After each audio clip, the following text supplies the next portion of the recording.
সকলকে আন্তরিক সালাম জানাচ্ছি। আজকের আলোচনার বিষয় হল আত্মশুদ্ধি বা ইসলাহি বাতিন নিয়ে। প্রশংসা করছি মহান রব্বুল আলামিনের জন্য। আলহামদুলিল্লাহি রব্বিল আলামিন আর রহমানির রহিম মালিকি ইয়াউমিদ্দিন।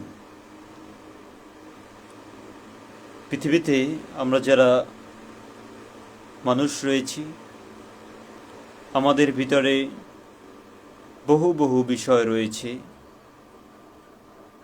আমাদের আদর্শ, আমাদের নৈতিকতা, আমাদের চরিত্র, আমাদের আদর্শ গঠনে বহু বহু বিষয় রয়েছে।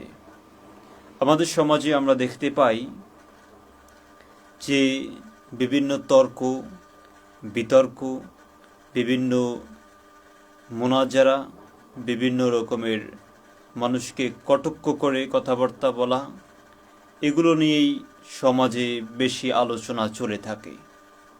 বাদ পড়ে যায় সত্যিকার যে ধর্মের কথা, সত্যিকার যে আদর্শের কথা, সত্যিকার যে নৈতিক চর্চার কথা, সেগুলো বাদ পড়ে যায়।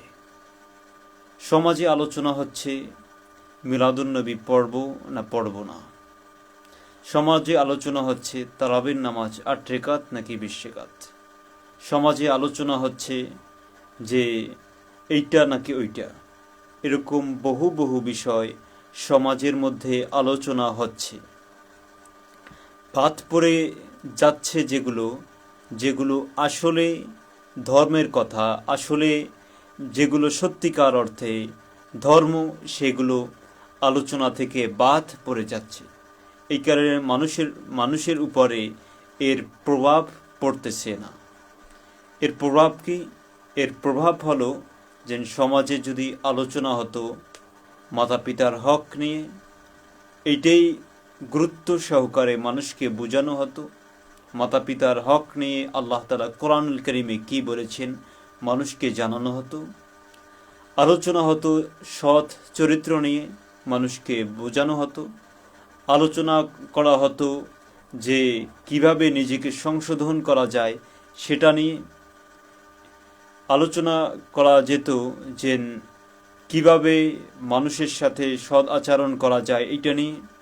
তখন দেখা যেত যে সমাজ কিছুটা হলেও এই কথার উপরে প্রভাব পড়ত এবং কিছুটা হলেও সমাজের ভিতরে সমাজের ভিতরে এর বাস্তবতা ফুটে উঠত। কিন্তু সেটা আজকে আমাদের সমাজ থেকে বিলীন হয়ে যাচ্ছে। সমাজ থেকে এটা উঠে যাচ্ছে।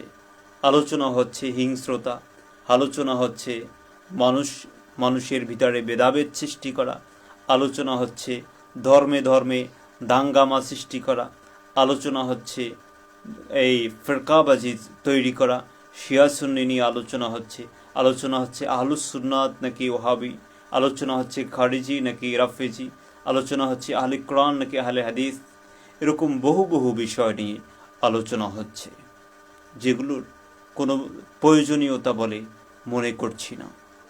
কিন্তু এই আমি একা যদি প্রয়োজনীয়তা মনে করছি না বললে এটা না হলেও এটাই কিন্তু বাস্তবে হওয়ার কথা ছিল।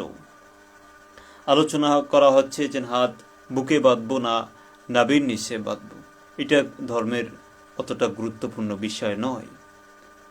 আলোচনা হওয়ার কথা ছিল আত্মশুদ্ধি নিয়ে, আলোচনা করার কথা ছিল যে দান নিয়ে, আলোচনা করার কথা ছিল অধিকার নিয়ে, আলোচনা করার কথা ছিল নৈতিকতা নিয়ে, আলোচনা করার কথা ছিল ব্যবহার নিয়ে। সমাজ থেকে উঠে যাচ্ছে। আল কোরআনুল কারীম যেটা ৬,২৩৬টি আয়াতের ভিতরে আল্লাহ তাআলা পাঠিয়েছেন মানুষের জন্য যথেষ্ট হিসাবে, মানুষের জন্য পরিপূর্ণ গাইডলাইন হিসাবে, সেখানে আলোচনার কোনো বিষয় কি কমতি রয়েছে? কমতি নেই। কিন্তু আজকে আমরা সেখান থেকে আলোচনার মোড় ঘুরিয়ে নিয়ে আমরা মানুষ রচিত বিভিন্ন তথ্য দিয়ে, বিভিন্ন বিভ্রান্তকর কথা বলে মানুষকে মগজ দোলাই দেওয়া হচ্ছে, মানুষকে আসল ধর্ম চর্চা থেকে মানুষকে ফিরিয়ে রাখা হচ্ছে। একটা ওয়াজের ভিতরে, ওয়াজ শব্দের অর্থ কি, আমি এটা নিয়ে কথা বলেছিলাম অনেকদিন আগে।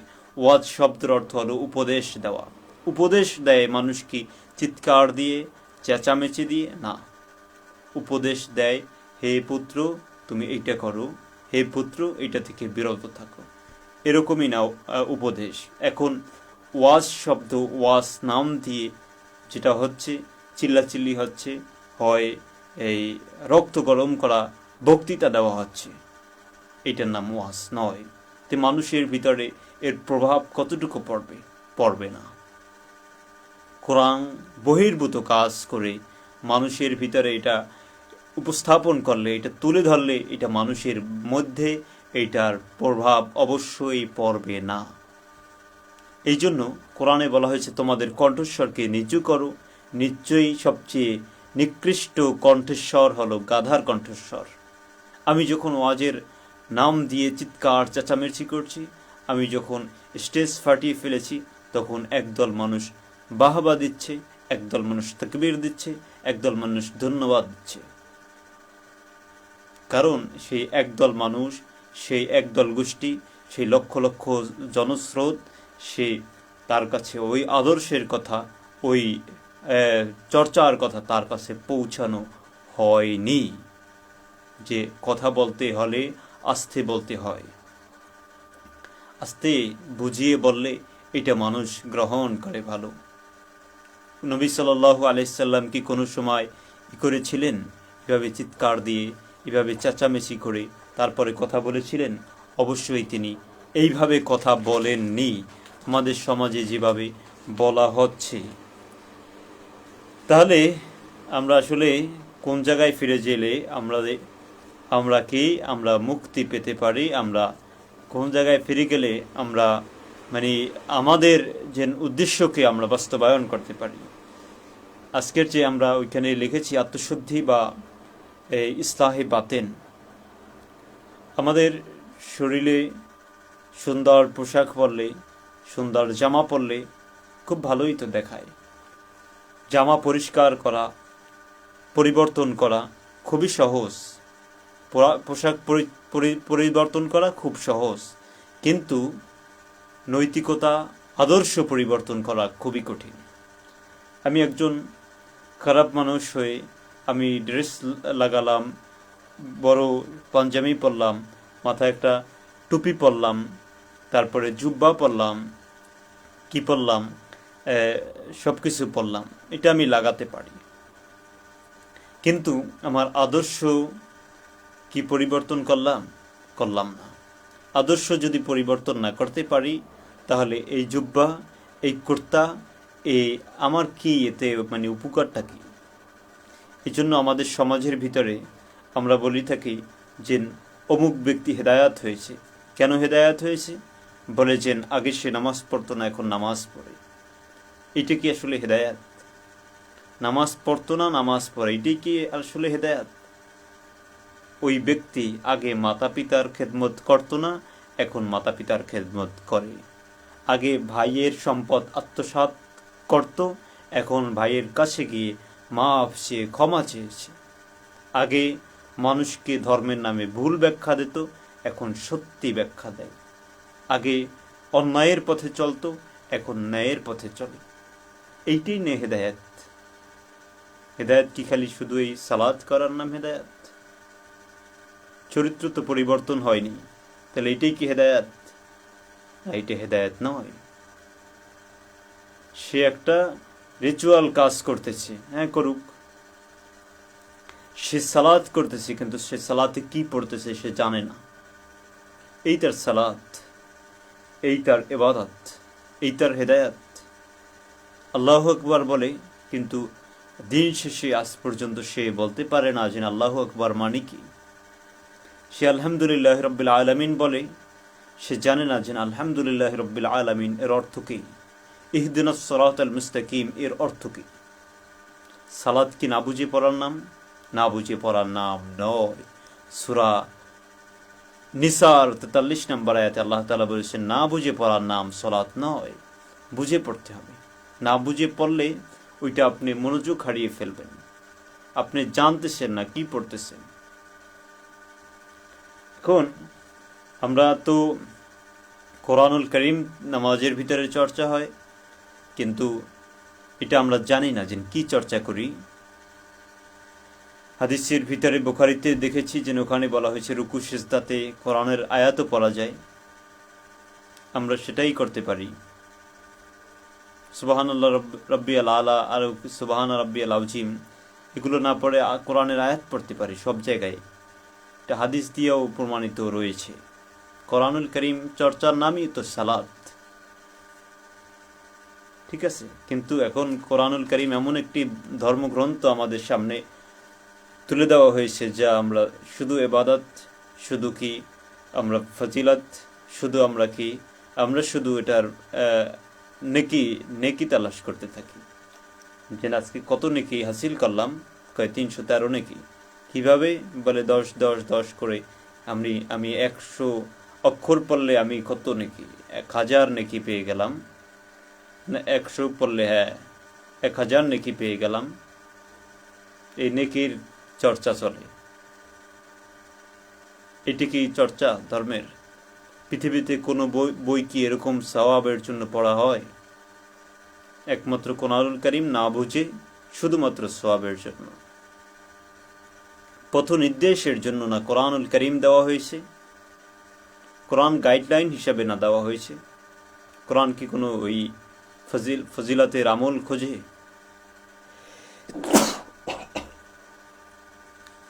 কোরআন কি বলে যে আপনি 33 বার সুবহানাল্লাহ পড়লে আপনি এতগুলা গুনাহ মাফ হয়ে যাবে? এটাকে কোরআন বলে?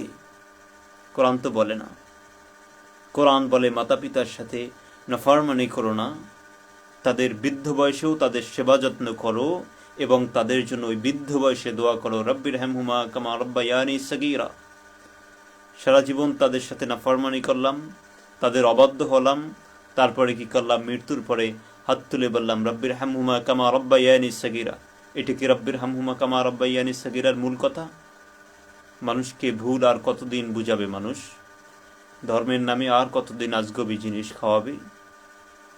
এই কথাগুলো বললে নাকি আমি বিভ্রান্ত হয়ে গিয়েছি। এগুলোই ধর্মের আসল চর্চা। জাপানের মতো দেশে কোনো ধর্ম নেই, সেখানে তো মানুষ নিরাপদ রয়েছে, তাদের আদর্শ দিয়ে তারা বিশ্ব জয় করেছে। আমরা কেন নয়? আমরা কেন বিশ্বের মাঝে 134তম নৈতিকতার তালিকায়? কারণ আমরা আদর্শ চর্চা করছি না, আমরা ধর্মের নামে কিছু আজগবি জিনিস চর্চা করছি। আমরা তসবিহ নিয়ে মনে করছি যে আমি সেরা মুসলিম, আমি সেরা মুসল্লি। ওদিকে মিথ্যা কথা, ওদিকে মানুষের সম্পদ আত্মসাৎ করা, ওদিকে অনৈতিক কাজ, ওদিকে নারী ধর্ষণ, ওদিকে মাদ্রাসার ভিতরে ছাত্রদেরকে সাথে নাফরমানি করা, এরকম বহু কাজ আমাদের সমাজের ভিতরে হচ্ছে। কিন্তু আমরা ধর্মকে বুঝে নিয়েছি যে দাড়ি, টুপি আর জুব্বা আর কিছু নামাজ আর কিছু রোজা, এইটাই আমার ধর্ম। আমি যখন মসজিদ থেকে বের হচ্ছি তো আমার আল্লাহর সাথে আমার কোনো সম্পর্ক নেই, আমার কোরআনের সাথে আমার কোনো সম্পর্ক নেই রাসূলুল্লাহর আদর্শের সাথে আমার কোনো সম্পর্ক। আমরাই বলি যে রাসূলুল্লাহ তিনি আল আমিন ছিলেন, কিন্তু আমরাই আবার কথায় কথায় মিথ্যা কথা বলি। আমরাই বলি রাসূলুল্লাহ কোমল হৃদয়ের ছিলেন, আমরাই সেই অসভ্যর মতো বর্বরের মতো ব্যবহার করে থাকি। আমরাই বলি রাসূলুল্লাহ সাল্লাল্লাহু আলাইহি সাল্লাম কাউকে কষ্ট দিতেন না। আমরাই মানুষের সম্পদ আত্মসাৎ করে খেয়ে আবার নিজেকে ধার্মিক বলে দাবি করি। কিছু কথা বলে ফেলেছি একেবারে টান দিয়ে।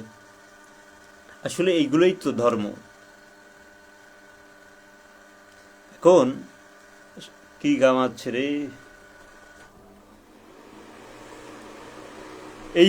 এই না হলো ধর্ম। কিন্তু ধর্মকে এখন বানানো হচ্ছে হুজুরদের কিচ্ছা কাহিনী, মিথ্যা কথা, তারপরে এই সমস্ত আজগবি তথ্য, বিভিন্ন রকমের অসত্য, মিথ্যা, তারপরে গল্প, কিচ্ছা কাহিনী, এগুলোই মানুষ ধর্ম মনে করছে। ওমরের কাহিনী বলতে হবে ওয়াজের নামে, তারপরে অমুক পীর সাহেবের গল্প শোনাতে হবে। কারণটা কি? কোরআনে তো বহু গল্প, কোরআনে বহু কিসাস আমাদের জন্য শিক্ষা নিয়ে ঘটনা রয়েছে। আমরা সেখান থেকে কেন শিক্ষা নিতে রাজি না? কেন রাজি না আমরা? কারণ আমাদেরকে ওই তাফসিরুল কোরআনের নাম দিয়েও আমাদেরকে ভুলই বোঝানো হচ্ছে। ধর্মে ধর্মে দাঙ্গা সৃষ্টি করা। আমরা কি ওই কোনো ধর্ম নিয়ে পৃথিবীতে আমাদের জন্ম হয়েছে? হয়নি। আমি মানুষ হয়ে পৃথিবীতে এসেছি। মানুষের মাঝে কেন বিভেদ করব? সে তার ধর্ম পালন করবে, আমি আমার ধর্ম পালন করব। আমার কাছে যদি আমারটা সত্য হয় তো আমি তার কাছে আমার সেই সত্যটাকে আমি উপস্থাপন করতে পারি। এটা না করে কেন আমরা ঝগড়া করছি? আমরা কেন হিন্দুদেরকে বলছি যে তোরা গোবর তারপরে গরুর পেশাব খাস? হিন্দু তো আমার বিরুদ্ধে বলতে পারে তোরাও তো মুসলিমরা উটের পেশাব খাস। হিন্দুও বলতে পারে। আমরা যখন হিন্দুদের মূর্তিকে গালি দিচ্ছি তখন হিন্দু আমাকে প্রশ্ন করে বসবে, তোদের আল্লাহ কোথায় দেখা না? আমরা একটা বানানো মূর্তিকে গালি দিয়ে আমরা কাকে গালি শোনাচ্ছি? আল্লাহকে গালি শোনাচ্ছি। লক্ষ লক্ষ মানুষের সামনে যখন এই কথাকে আমি উপস্থাপন করছি কোনো ধর্মের বিরুদ্ধে, তখন আমার এই ধর্মকে মানুষ চিহ্নিত করছে এটা জঙ্গিপানা ধর্ম, এটা বিদ্বেষ ছড়ানো ধর্ম, এটা মানুষের ভিতরে ভেদাভেদ সৃষ্টি করার ধর্ম।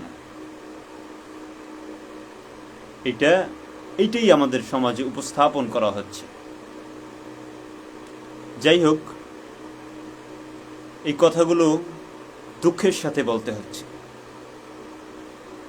ওয়াজের মাঠে কাউকে দিলে দেখা যায় গল্প, কিচ্ছা, মিথ্যা বানানি, তারপরে চিৎকার চেঁচামেচি দিয়ে আধা ঘন্টা সময় 1 ঘন্টা সময় পার করে দেয়।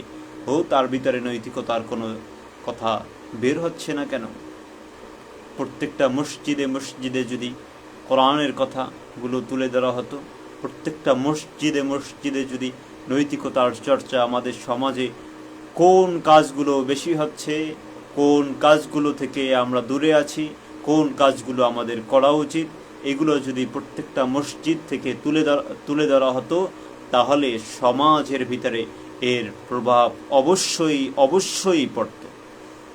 কিন্তু হুজুরে একটা তরিকা নিয়ে বসেছে, হয়তো তার ওই তরিকা, নয়তো তার হেই তরিকা, নয়তো অমুকের তরিকা, নয়তো সেমুকের তরিকা। এই অমুকের আর সেমুকের আর তমুকের তরিকা নিয়েই তার ওয়াজ করতে করতে তার দিন শেষ।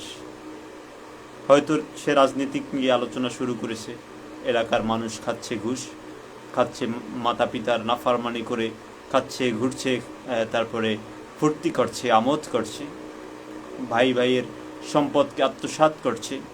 সে চাচ্ছে দেশের ভিতরে সে ইসলাম কায়েম করে ফেলবে। ইসলাম কি এটা নাকি? ইসলাম ব্যক্তির জন্য না। ইসলাম কি কোনো রাষ্ট্রের জন্য নাকি? ব্যক্তি থেকেই না রাষ্ট্র তৈরি হয়, ব্যক্তির চরিত্র দিয়েই তো রাষ্ট্র তৈরি হয়। আমার চরিত্র যখন কলুষিত থাকবে, আমার চরিত্র যখন থাকবে অন্যায়ের সাথে যুক্ত থাকবে, আমার চরিত্রতে যখন কলুষিত অন্তর থাকবে, আমি যখন অন্যায়ের সাথে ডুবান্ত থাকব, তখন আমার ওই দেশ থাকবে জালেমের দেশ থাকবে, ওই দেশ থাকবে অন্যায়ের দেশ, ওই দেশ থাকবে নাফরমানের দেশ থাকবে। ঠিক আছে? এই হলো কথা। আমরা নিজেদের মধ্যে আদর্শ তৈরি না করে আমরা চাচ্ছি যে দেশের ভিতরে খুব ভালো একটা ইসলামিক রাষ্ট্র তৈরি হোক। ইসলামিক রাষ্ট্র তৈরি হলেই বা কি, আর না হলেই বা কি। জাপান কোন ইসলামিক রাষ্ট্র? তাদের ভিতরে আদর্শ 100-তে 100। তারা তো কোনো ধর্মই তারা পালন করে না। তাদের আদর্শ কেন এত সুন্দর? কারণটা কি? এর কারণ কি? কারণ হলো কদ আফলাহা মান তাযাক্কাহা ওয়া কদ খাবা মান দাসাহা। আল্লাহর কথাকে অ্যাবাউট করে, প্রত্যাখ্যান করে, ডিনাই করে চলার ফলাফল আমাদের সমাজে, আমাদের রাষ্ট্রে, আমাদের দেশে সব জায়গায় এর প্রভাব পড়েছে। ঠিক আছে? অনেকক্ষণ কথা বলে ফেলেছি, কিন্তু মূল কথায় আমরা এখনো যাইনি। মূল বিষয়টা ছিল আত্মশুদ্ধি ও ইসলাহে বাতেন। বলেছিলাম যে পোশাক পরিবর্তন সহজ, চরিত্র পরিবর্তন খুবই কঠিন। পোশাক পরিবর্তন সহজ, চরিত্র পরিবর্তন করা খুবই কঠিন। ঠিক ঠিক আছে? আমাদের সমাজে আমরা দেখেছি কোনো হাজী সাহেব মানুষও গরিবের সম্পদ আত্মসাৎ করে খায়। সে নিজের নামের সামনে আলহাস লাগাবে, নামাজের সামনে মুসল্লি হয়ে প্রথম কাতারে দাঁড়িয়ে আল্লাহু আকবার বলবে। তো এই তো ভালো হাজী সাহেব, সে হজ মানিয়ে সে বুঝতে পারেনি, সে সালাত মানিয়ে সে বুঝতে পারেনি। এই হলো আমাদের ধর্মচর্চা। কদ আফলাহা মান তাযাক্কাহা ওয়া কদ খাবা মান দাসাহা। সফল কাম তো ওই ব্যক্তি যে নিজেকে পরিশুদ্ধ করতে পেরেছে। আমরা কি পেরেছি নিজেকে পরিশুদ্ধ করতে? নিজের কাছে প্রশ্ন করতে পেরেছি, হে তুমি একটা সুন্দর হৃদয় নিয়ে এই জগতে এসেছিলে তুমি সুন্দর একটা চরিত্র নিয়ে, কিন্তু তুমি কেন কলুষিতর ভিতরে দাবিত হলে? তুমি আজকে সারাদিনের ভিতরে কি কি কাজ তুমি তৈরি করেছো নিজেকে সামনের দিকে নেওয়ার জন্য? তসবিহ রয়েছে 100 বার 200 বার আমরা টিপে আমরা মনে করি খুব ভালো কাজ করেছি। ফিতরাতের সাথে যদি গাদ্দারি করি, আল্লাহর সিস্টেমের সাথে যদি নিজেকে সাংঘর্ষিকতা বাজাই, তাহলে নিজের পাপ নিজেকেই দাওয়া করে বেড়াবে। এটাই হলো আল্লাহর সৃষ্টির বিধান।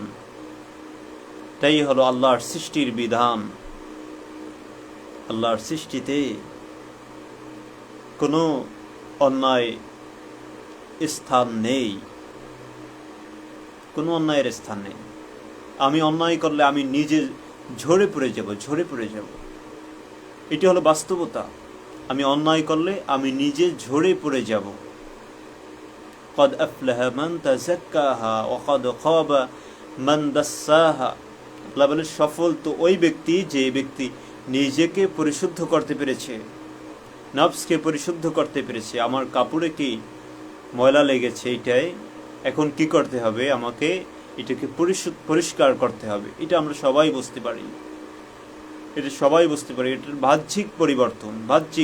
এই পাঞ্জাবিতে যদি আমার এই কাপড়ে পোশাকে যদি দাগ লাগে, তাহলে আমি কি করব? আমি এটা পরিষ্কার করে নেব। তো পরিষ্কার হলো। আমার টুপিতে যদি দাগ লাগে আমি কি করব? পরিষ্কার করে নেব। শার্টে যদি দাগ লাগে আমি কি করব? পরিষ্কার করে নেব। খুব সুন্দর।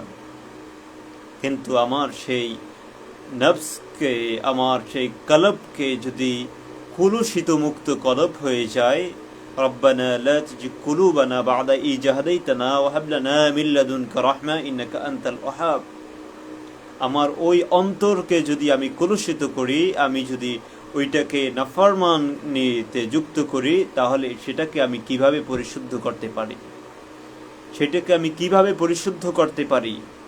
এটা কি আমরা কোনোদিন ভেবে দেখেছি যে না, আমার নিজেকে তো খুব সুন্দর করলাম, আয়নায় দেখলাম, নিজের চেহারাকে দেখলাম, নিজেকে খুব সুন্দর স্মার্ট করে সাজিয়ে নিলাম, কিন্তু নিজের কাছে কি জিজ্ঞাসা করেছি যে আমার এই শরীর, এই দেহ, এই সব কিছু অস্তিত্ব হারা হয়ে যাবে, সব বিলীন হয়ে যাবে, সব মাটিতে খেয়ে ফেলবে। একটা অংশ থাকবে, ওই অংশ থেকে আবার আমাকে পুনরায় উত্থিত করবে। তখন আমার অস্তিত্বটা, তখন আমার পরিচয়টা কি থাকবে? এটা কি প্রশ্ন করেছি না দেখেছি? ইয়াউমা লা ইয়ানফাউ মালি ওয়ালা বানুনা ইল্লা মান আতা আল্লাহি কলবি সালিম। আল্লাহ তাআলা বলেন, ইয়াউমা লা ইয়ানফাউ মালি ওয়ালা বানুন। ওই দিন আমরা সন্তানের জন্য, আমরা মাতা পিতার জন্য, আমরা সন্তানের জন্য, স্ত্রীর জন্য, আমার এই বন্ধুর জন্য দুনিয়াতে বসে অনেক অন্যায় অপরাধের সাথে জড়িয়ে যাই। তাকে খাওয়ানোর জন্য, তাকে পড়ানোর জন্য, তাকে পোশাক কিনে দেওয়ার জন্য, নিজেকে খুব সুসজ্জিত রাখার জন্য। কিন্তু এই সুসজ্জিত শরীর, এই সুসজ্জিত মা, এই সুসজ্জিত বোন, এই সুসজ্জিত ভাই, এই সুসজ্জিত আমার সঙ্গী, এরা কি আসলে আমার কোনো কাজে আসবে?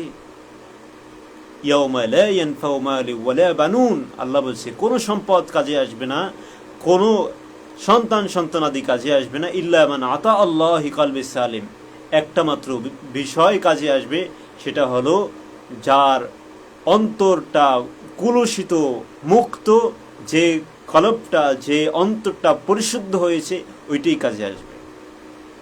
অতএব নিজেকে নিজে প্রশ্ন করে আমি নিজেকেই বলতে পারি যে আমি কি সফলতা অর্জন করেছি না আমি ব্যর্থতার দিকে ধাবিত হয়েছি, আমি নিজেকেই নিজে প্রশ্ন করতে পারি।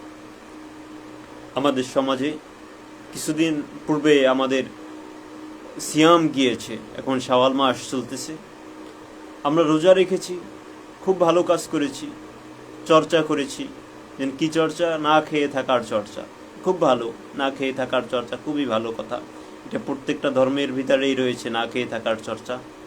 এখন আমি না খেয়ে থাকলাম কেন? বলে আল্লাহর হুকুম। হ্যাঁ, গুড, আল্লাহর হুকুম বুঝতে পারলাম তো, যে আল্লাহর হুকুম আমি মানতে গিয়ে আমি গোপন গৃহের ভিতরে, গোপন ঘরের ভিতরে, গোপন কক্ষের ভিতরে আমি কি কিছু খাচ্ছি না, আমি কি কিছু খাচ্ছি না। আমি যখন মিথ্যা কথা বলছি, আমি যখন অন্য মানুষের সম্পদ আত্মসাৎ করছি, আমি যখন ভাইকে ঠগাচ্ছি, বোনের সম্পদকে দিচ্ছি না, মাতা পিতার খেদমত করছি না, মানুষের গিবাত করছি, তখন কি সেই আল্লাহ নেই? তখন সেই আল্লাহ কি নেই যার ভয়ে আমি কিছুই খাচ্ছি না? সেই আল্লাহ কি তখন দেখেন না? তখন কি তিনি শোনেন না? তিনি কি সামিউম বাসির না? সামিউন আলিম না? সামিউম বিজাতিস সুদূর না? মানে বিষয়টা কি, চর্চাটা কি করছি? লাআল্লাকুম তাত্তাকুন, এর জন্য না সিয়াম দিয়েছে। আমরা দেখেছি সিয়ামের মাসে বিভিন্ন গল্প দিয়ে, বিভিন্ন কিচ্ছা দিয়ে মানুষকে মনোরঞ্জন করার জন্য বিভিন্ন কথা মানুষ বলে থাকে, যে এইটা করলে এত কোটি সোয়াব, ওইটা করলে এতগুনা মাপ, এইটা করলে এতগুলো, বিভিন্ন রকমের কথা বলে থাকে মূল থিম থেকে, মূল বিষয় থেকে দূরে রাখার জন্য। না, তারা নিজেরাও বুঝতে পারতেছে না যে আসলে মূল বিষয়টা কি।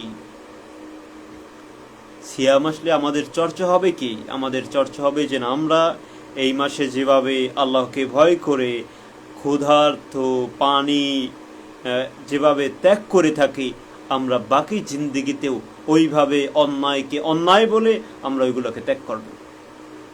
তাহলেই না সিয়াম হবে আমাদের জন্য কামিয়াবি সিয়াম। আল্লাহ তাআলা সঠিক বুঝ দান করুক। এইটা হলো মূল কথা। মানুষ আস্তে আস্তে বোঝা শুরু করবে, মানুষ আস্তে আস্তে দাঁড়িয়ে যাবে, তখন এই ধর্মান্ধদের কোনো সুযোগ থাকবে না, তাদের ওয়াজ কেউ খাবে না। ঠিক আছে, তাদের ওয়াজ কেউ খাবে না। তো আজগবি কথা, মিথ্যা কথা বলে মানুষকে কি করানো যাবে? মানুষকে সত্যের পথে আনানো যাবে? কদর নিয়ে বহু বহু কথা বহু বহু মানুষ লিখেছে, কিন্তু কদর কি? কদর মানে ভাগ্য। আমার নিজের চেষ্টার মাধ্যমে আমার নিজেকে কোরআন দিয়ে নিজের জীবনকে পরিবর্তন করার নাম হলো কদর। এটা আমরা বুঝতে পারিনি কেন? কারণ আমাকে ফজিলাতের আমল, আমাকে বহু বহু কথা বলে আমাকে মূল থিম থেকে দূরে রাখা হচ্ছে। আপনি সালাত করতে পারেন আল্লাহর কাছে প্রার্থনার জন্য, আল্লাহ আমি ভুল করেছি, তুমি মাফ করো, বাকি জিন্দগি আমি আর এই পথে যাব না। মালিক, আমার নিজের বিরুদ্ধেই তো আমি নিজেই দাঁড়িয়ে যাব। আমরা অনেক সময় বলে থাকি আমার হাত, আমার পা, আমার চক্ষু, আমার কান, আমার মাথা, আমার এই ত্বক, বহু কথা আমরা বলে থাকি। কিন্তু আমরা কি ভেবে দেখেছি যে আমার যে আমি না, এটাকে আমরা ভেবে দেখেছি? ভেবে দেখিনি। আমার এই হাত আমার বিপক্ষে সাক্ষী দেবে, আমার এই চক্ষু আমার বিপক্ষে সাক্ষী দেবে, আমার এই ত্বক আমার বিপক্ষে সাক্ষী দেবে, আমার প্রত্যেকটা অঙ্গ প্রত্যঙ্গ আমার বিপক্ষে সাক্ষী দেবে। তখন অস্তিত্বটা মানে তখন সেই আমার নিজের বিরুদ্ধেই তো নিজে দাঁড়িয়ে গেলাম। তাহলে বিষয়টা কি হয়ে গেল? قد أفلح من تزكاها وقد خاب من دساها। এই জন্য বাহ্যিক দিককে পরিবর্তন করার পূর্বে আমরা নিজের আত্মাকে, নিজের নফসকে, নিজের সেই কলবকে আমরা পরিবর্তন করার চেষ্টা করি। আল্লাহ তাআলা দোয়া শিক্ষা দিয়ে দিয়েছেন কোরআনের ভিতরে, রব্বানা লা তুজিগ কুলুবানা বাদা ইয হাদাইতানা ওয়া হাব লানা মিন লাদুনকা রাহমা ইন্নাকা আনতাল ওয়াহ্হাব। কোরআনের ভিতরে আল্লাহ দোয়া শিক্ষা দিয়েছেন। আমরা এগুলো আমাদের পছন্দ না, তো আমাদের এগুলো পছন্দ না।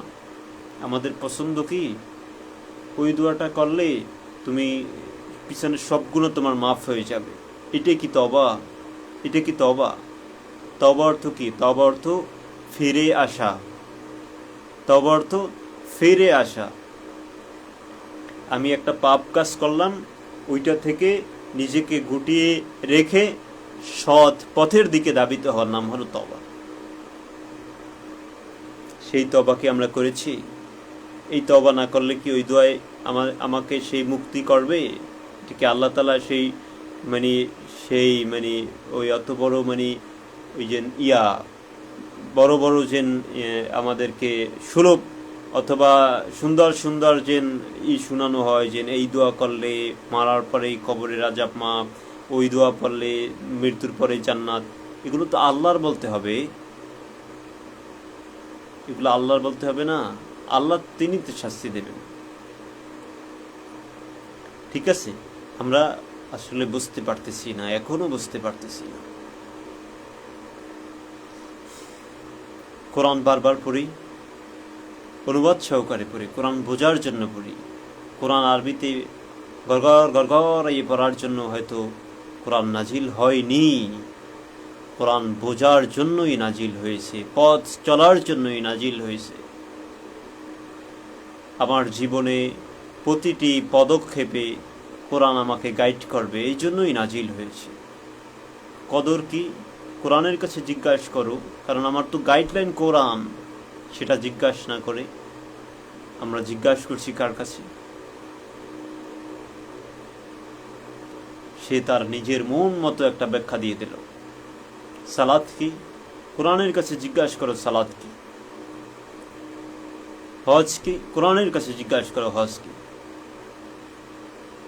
সে পথ নির্দেশ না, গাইডলাইন তো সে। আমি হাঁটবো কিভাবে? জিজ্ঞাসা করো কোরআনের কাছে। ধপ্পর ধপ্পর করে না, তুমি আস্তে আস্তে পদচারণ করো। কথা বলার ক্ষেত্রে আস্তে আস্তে কথা বলো, জোরে চিৎকার চেঁচামেচি দিয়ে নয়। আমাদের সমাজের ভিতরে তো দেখা যায় যে জোরে জোরে বলতে পারে সেই নাকি বড় হুজুর। আমরা কিন্তু আবার বড় হুজুর টুজুর না, এটা বুঝতে হবে। ঠিক আছে, কারণ বড় হুজুর হতে হলে আজগবি কাহিনী বেশি কইতে হবে। এই হলো মোটামুটি কথা, যে নিজের নফসকে পরিশুদ্ধ করতে হবে, ওই দিন কোনো কিছু কাজে আসবে না নফস।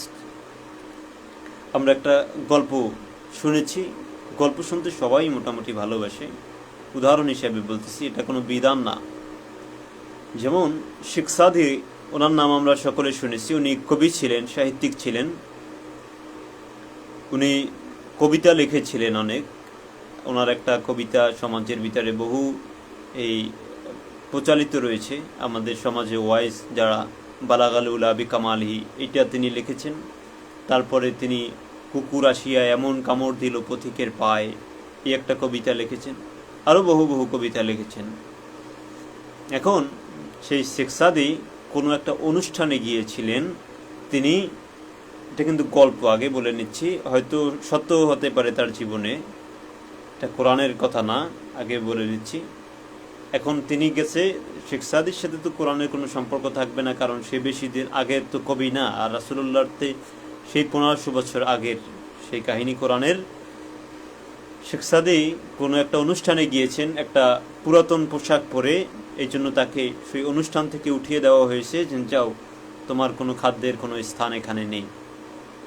ঠিক আছে, শেখ সাদী তার খাদ্যের স্থান নেই, কারণ তার পোশাক পরিষ্কার পুরাতন। ঠিক আছে, পুরাতন পোশাক বিদায় তার স্থান নেই। তাহলে কি করতে হবে? তাহলে শেখ সাদী এখন গিয়েছে নতুন পোশাক পরে, তারপরে অনুষ্ঠানে গিয়েছে। যাওয়ার পরে এখন শেখ সাদিকে আদর করতেছে, যত্ন করতেছে, খুব আপ্যায়ন করতেছে। শেখ সাদি কি করেছে, তার খাদ্যগুলো পকেটে ভরা শুরু করে দিয়েছে। ঠিক আছে, তার খাদ্যগুলো পকেটে ভরা শুরু করে দিয়েছে। কিরে, আপনার মাথা কি খারাপ হয়েছে? আপনি খাদ্য পোশাকের ভিতরে ভরেন।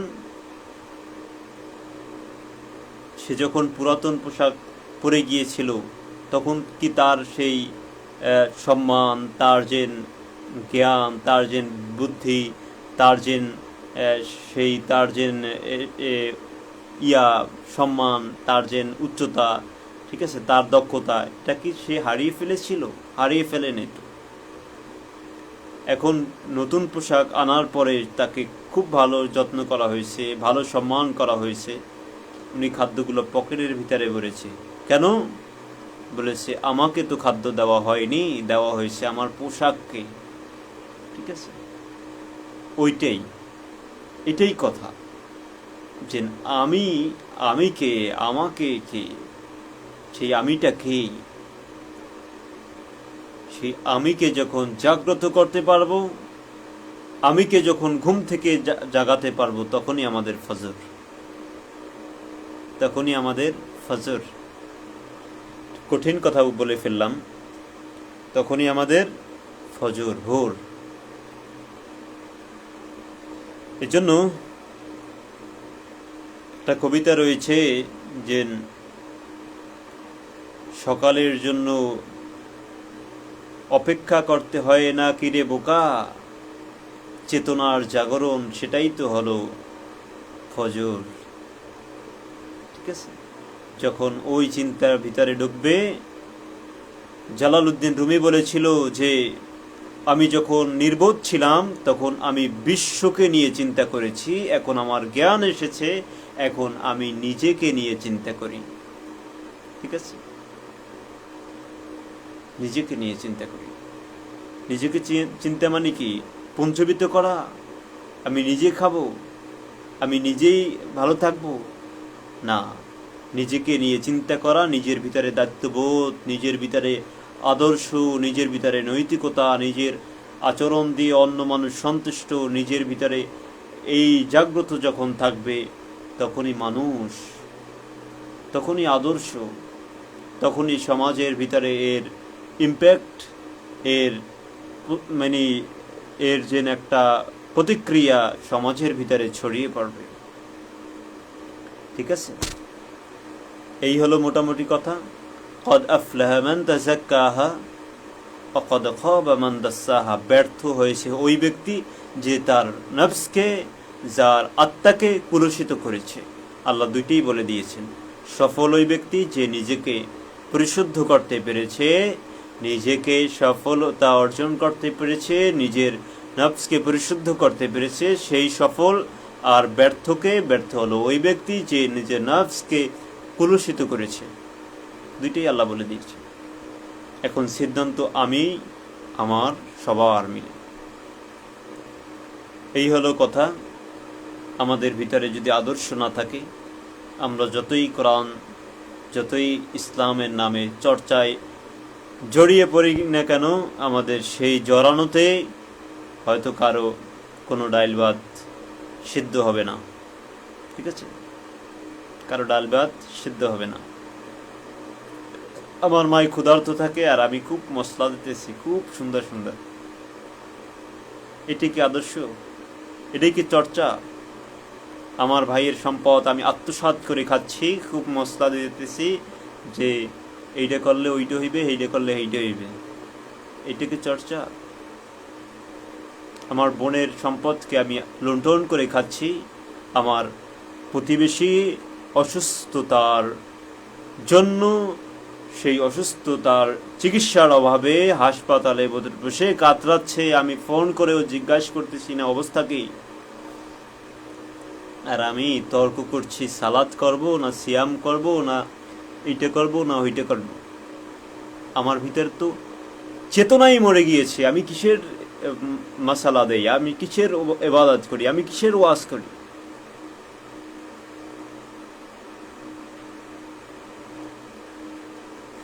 নিজেকে জাগ্রত করার নামই হলো ফজর। নিজেকে নিয়ে চিন্তা করি, নিজেকে নিয়ে ভাবি, নিজেকে নিয়ে সমালোচনা করি। ঠিক আছে, আমি নিজেকে জিজ্ঞাসা করি। সূরা কিয়ামা আয়াত নাম্বার 2, আল্লাহ বলে দিয়েছেন তো, সব বলে দিয়েছেন। যাবা কোথায় সব বলে দিয়েছেন। না চর্চা করার অভাবে এটা হচ্ছে। যাবা কোথায় আল্লাহ সব বলে দিয়েছেন। আল্লাহ বলেছেন যে লা উকসিমু বিয়াউমিল কিয়ামাহ, কিয়ামার কসম কি হয়েছে আল্লাহ। ওয়ালা উকসিমু বিন-নাফসিল লাওয়ামা, আল্লাহ কসম খেয়েছে নফসে লাওয়ামার কসম খেয়েছে। যে নফস নিজেকে আত্মসমালোচনা করে সেই নফসের কসম আল্লাহ খেয়েছে। আল্লাহ কসম খাননি ওই নফসের, যে নফস মানুষকে সমালোচনা করে, যে নফস অন্যকে নিয়ে ভাবতেছে যে অন্যের কি হবে। অন্যকে নিয়ে ভাবা মানে নিজের, সেটা দায়িত্ব, নিজের দায়িত্ব, এটাও নিজের দায়িত্ব। কিন্তু অন্যের সমালোচনা করা, অন্যের ইয়া করা, ওয়াইলুল কুল্লি হুমাজাতিল লুমাজা, বেরিয়ে আসি আমরা হাজিরিন, আমরা বেরিয়ে আসি, অসত্যের পথ থেকে বেরিয়ে আসি। সময় এখনও রয়েছে, এখনও সময় রয়েছে। বারবার কোরআন পড়ি, সেই অনুযায়ী নিজেকে চিন্তা করি, জিজ্ঞাসা করি। আমার আজকের যে আলোচনাটি, এটা খুবই, আমি মনে করি খুবই প্রয়োজনীয় আলোচনা। সমাজে এরকম যদি আলোচনা হয়, আশা করব যে সমাজে এর একটা প্রভাব পড়বে। ঠিক আছে, আর সমাজে যদি ওই ফজিলতের আমল, গল্প, কেচ্ছা কোনো কালেই এই জাতের কোনো উন্নত, কোনো চেতনা সেটা জাগ্রত হবে না, না, না। কদ আফলাহা মান তাযাক্কাহা, সফল তো ওই ব্যক্তি যে ব্যক্তি নিজেকে পরিশুদ্ধ করতে পেরেছে। ইয়াওমা লা ইয়ানফাউ মালু ওয়ালা বানুনা ইল্লা মান আতা আল্লাহি কলবি সালিম। সূরা বাকারার ভিতরে বলছে অত্তাকু, ভয় করো, ওই দিনকে ভয় করো। ইয়াওমা লা তাজজি নাফসিন, যেদিন কোন নফসকে কোনো উপকৃত করবে না, কোনো শাফায়াত করবে না, কোনো সুপারিশ করবে না। কোন নফসকে, নিজেকেই সেই দিনে নিজের প্রত্যেক ব্যক্তি তার নিজের অপরাধের জন্য দায়ী থাকবে। আপনি শয়তানের দোষ দিয়ে রেহাই পেয়ে যাবেন, এটা সম্ভব না, এটা সম্ভব না। শয়তানের দোষ দিয়ে রেহাই পেয়ে যাওয়া যাবে না। নিজেকেই অপরাধী বলে আল্লাহর কাছে বলতে হবে যে না, আমি নিজেই অপরাধী ছিলাম, আমি নিজেই অপরাধী ছিলাম। ঠিক আছে, কোনো উপায় থাকবে না ওই দিন। এই জন্য আমরা আসুন, এখনো সময় রয়েছে। নিজেই যখন নিজের শত্রু, সেই নিজেটাকে আমরা পরিশুদ্ধ করি, হাতকে নিয়ন্ত্রণ করি, চক্ষুকে নিয়ন্ত্রণ করি, নিজেকে নিয়ন্ত্রণ করি। নিজেকে উপরে যখন নিজে নিয়ন্ত্রণে আসতে পারবো, ওই দিনই হবে আমাদের মুক্তি, ওই দিনই হবে আমাদের শান্তি, ওই দিনই হবে আমাদের সূর্য উদয়। তার আগে সূর্য উদয় নেই। নিজেকে যদি নিয়ন্ত্রণে রাখতে পারি যে আমি আগে এই অন্যায়টা করতাম, এখন এই অন্যায়টা করব না, এই নিয়ন্ত্রণ যখন আমার ভিতরে আমি আনতে পারবো, তখনই আমার ওইটা মুক্তি মিলবে, তখনই আমার ভোরের সূর্য উঠবে, তখনই আমার কি হবে, আমার উপরে আল্লাহর দয়া অবরিত বর্ষিত হতে থাকবে। তার আগে কি হবে? তার আগে অন্ধকারের ভিতরে হাবুডুবু খেতে হবে। এই জন্য আমি সকলকে বলি যে আমাদের সমাজে যে সমস্ত সমস্যার কথা রয়েছে, যে সমস্ত আদর্শ থেকে আমরা দূরে রয়েছি, এই আদর্শগুলো জানি সমাজের ভিতরে বেশি বেশি করে চর্চা হয়। এটাই হওয়া উচিত। এটাই হওয়া উচিত। সেটা না হয়ে গল্প কিচ্ছা বিভিন্ন কাহিনী পরে আমাদেরকে শোনানো হচ্ছে।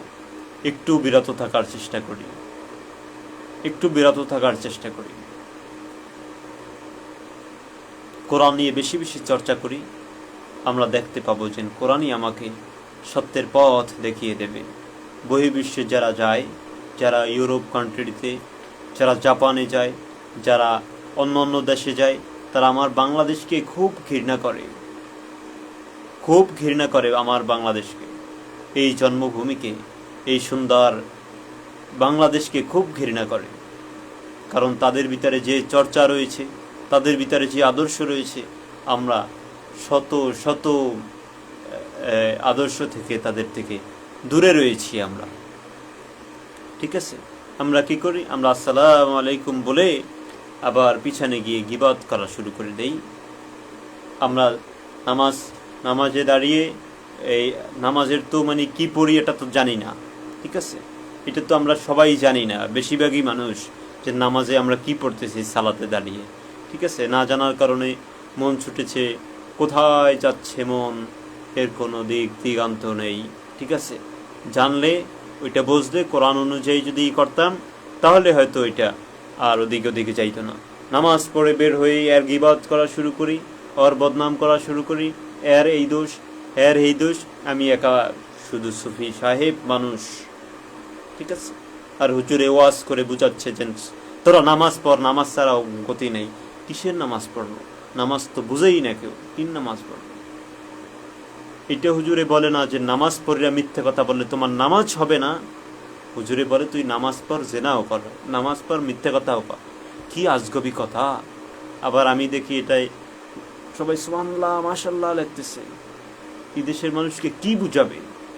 লক্ষ লক্ষ অপদার্থ সেই মঞ্চে হয়ে তারপরে মঞ্চ গরম করতেছে ওয়াজ শোনার জন্য। ঠিক আছে, অপদার্থ হয় ওয়াজের মঞ্চে, ওগুলো পদার্থ না তো। কেন পদার্থ না? কারণ তার নিজেকে পরিশুদ্ধ করার জন্য সে ওয়াজে যাচ্ছে না তো। সে যদি ওই নামাজ সালাত বসতো, তারপরে অনুযায়ী জীবন পরিচালনা করত, সিয়াম বসতো ওই অনুযায়ী জীবন পরিচালনা করত, হজ বসতো ওই অনুযায়ী জীবন পরিচালনা করা হতো, তাহলে হয়তো একজন মানুষ থেকে আরেকজন মানুষ মুক্তি পেত। ঠিক আছে, এইভাবেই আমাদেরকে চর্চা করতে হবে, এইভাবেই আমাদেরকে পথ চলতে হবে, না হয় উপায় নেই। কদ খাবা মান দাসসাহা, কদ খাবা মান দাসসাহা। অন্যায় করলে সেই অন্যায়ের ভাগীদার আমি নিজেই হব। আমাকে একজনের ডাক নেবে, নেক। আমি যদি ন্যায়ের পথে থাকি আমার ভিতরে এমনিই শান্তি থাকবে। কে কি বললো নট অ্যালাউ।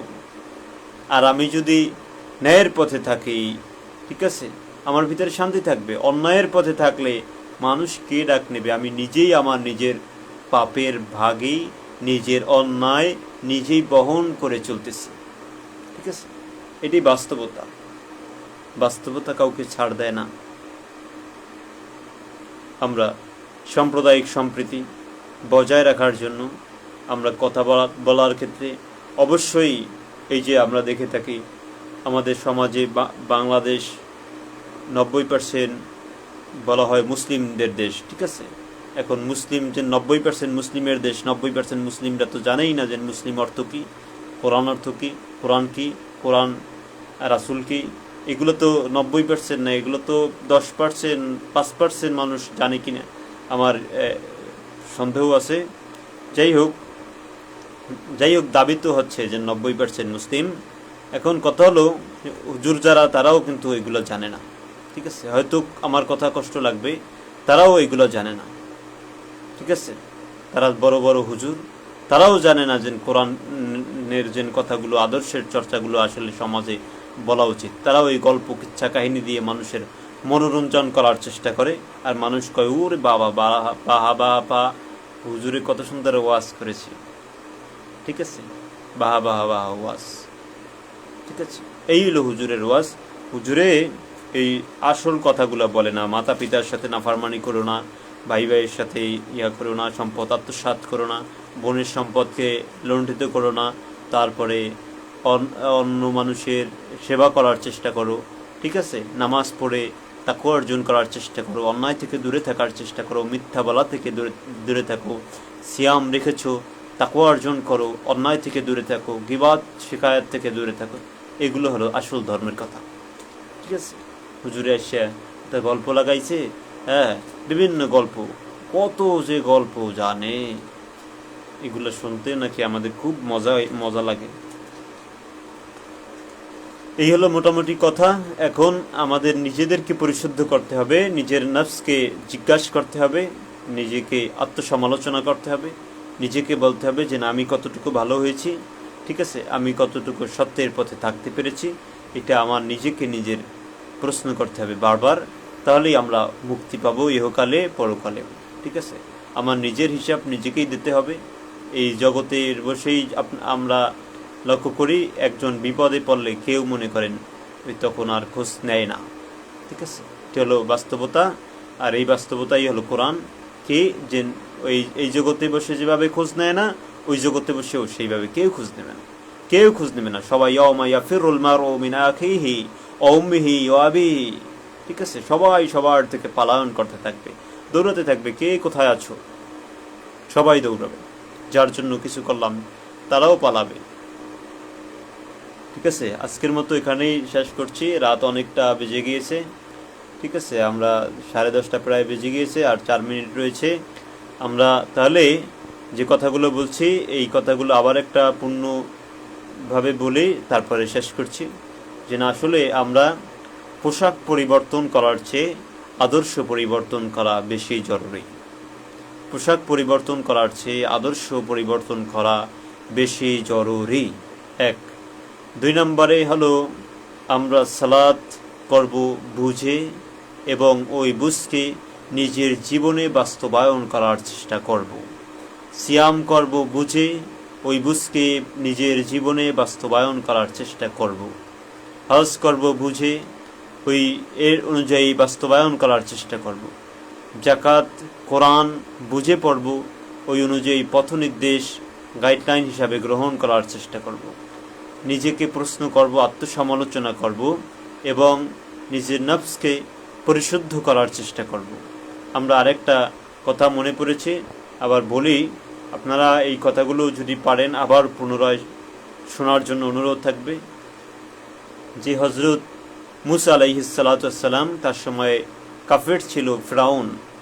সে ফিরাউন নিজেকে খোদা দাবি করেছে, আনা রাব্বুকুমুল আলা, কিন্তু আল্লাহ তাআলা তাকে বলেছে ইজহাব ইলা ফিরাউন, ইজহাব যাও, ইলা ফিরাউন, ফিরাউনের কাছে, ইন্নাহু তাগা, সে সীমালঙ্ঘন করেছে, ফাকুল হাল লাকা ইলা আন তাযাক্কা, তার কাছে গিয়ে জিজ্ঞাসা করো সে কি নিজেকে পরিশুদ্ধ করতে চায় কিনা এবং আল্লাহকে মেনে নিতে চায় কিনা, তাকে জিজ্ঞাসা করো, এবং এটা তাকে জিজ্ঞাসা করো, এবং তার সাথে অকুলু কওলান লাইয়ানা, তার সাথে ভালো ব্যবহার করিও, ঠিক আছে। এটা আল্লাহর শিক্ষা। একজন কাফেরের সাথেও তুমি খারাপ আচরণ করতে পারো না, সে নাফরমান হোক, তাকে তুমি সুন্দর ভাষায়, মোলায়েম ভাষায় তাকে বুঝাবে, ভালো কথা। এখন কথা হলো যে ফেরাউনের উদ্দেশ্যে আল্লাহ বলতেছে তার কাছে গিয়ে জিজ্ঞাসা করো সে পরিশুদ্ধ হতে চায় কি না। এখানে কিন্তু আল্লাহ তাআলা বলে না যে মুসা তার কাছে গিয়ে জিজ্ঞাসা করো যে সে তার ক্ষমতা ছাড়তে চায় কি না, বলেনি। 1, তার পোশাক ছাড়তে চায় কি না, বলেনি। বলছে নিজেকে পরিশুদ্ধ করতে চায় কিনা, এইটা জিজ্ঞাসা করো, ঠিক আছে। এইটাই হলো মূল বিষয়, নিজেকে পরিশুদ্ধ করা, নিজেকে সমালোচনা করা, নিজেকে বোঝা, নিজেকে কি করা, নিজেকে নিয়ন্ত্রণে রাখা। আল্লাহ তাআলা আমাদেরকে যতটুকু কথা বললাম শুনলাম, প্রায় 54 মিনিট হয়ে গিয়েছে, বাকিতে আস্তে আস্তে এটা হয়তো আমি কেটে এটা ছাড়বো। আল্লাহ তাআলা আমাদেরকে সত্যের বুঝ দান করুক, আমাদেরকে সঠিক জীবন বিধান অনুযায়ী চলার তৌফিক দান করুক। কথা আর বাড়ালাম না, আর আপনারা আমাদেরকে আমাদের সাহায্য করবেন, এইভাবে কোরআনকে অনুবাদ সহকারে পড়বেন, এটাই হলো আমাদের সবচেয়ে বড় সহযোগিতা। আমার কাছে যখন একজন মানুষ বলে যে ভাই কোরআনের এই অনুবাদটা পড়েছি, খুবই আল্লাহ ভালো লাগে এবং নিজের কাছে খুব মজাই লাগে। ঠিক আছে, আমার কথা অনুযায়ী যদি একজন মানুষ কোরআন পড়ে, এটা আমার কাছে খুব বিশাল বড় আমার কাছে প্রাপ্তি। এই প্রাপ্তি আমি খুবই খুশি হয়ে থাকি। এটা আমি সকলের কাছে অনুরোধ রাখব, সকলের কাছে বলবো, নিজের মাতৃভাষায় বাংলাতে কোরআন বুঝে বুঝে পড়ি। কোরআন বুঝতে অন্য কোনো কিছুর সহযোগিতা আশা করি যারা চক্ষুষ্মান তাদের লাগবে না। কোরআন আল্লাহ তাআলা নিজেই বিস্তারিতভাবে বর্ণনা করে নাজিল করেছেন। কোনো ব্যক্তির হয়তো আহলা জিকির যারা কোরআন সম্পর্কে জানে তাদেরকে জিজ্ঞাসা করা যেতে পারে, কিন্তু আমাদের সমাজে অধিকাংশ ক্ষেত্রেই আমরা দেখতে পাই কোরআনের কথা জিজ্ঞাসা করলে তাদের নিজেদের মন মতো ব্যাখ্যা দিয়ে থাকে। এই আশা রেখে আজকের মতো শেষ করতেছি। অনেকদিন পরে কথা বললাম, আবার সামনে কোনো একটা বিষয় নিয়ে কথা বলবো। আল্লাহ তাআলা সঠিক বুঝ দান করুক। রব্বানা তাকাব্বাল মিন্না ইন্নাকা আনতাস সামিউল আলিম। সকলকে আন্তরিক সালাম জানাচ্ছি এবং শেষ করতেছি। আল্লাহ হাফেজ।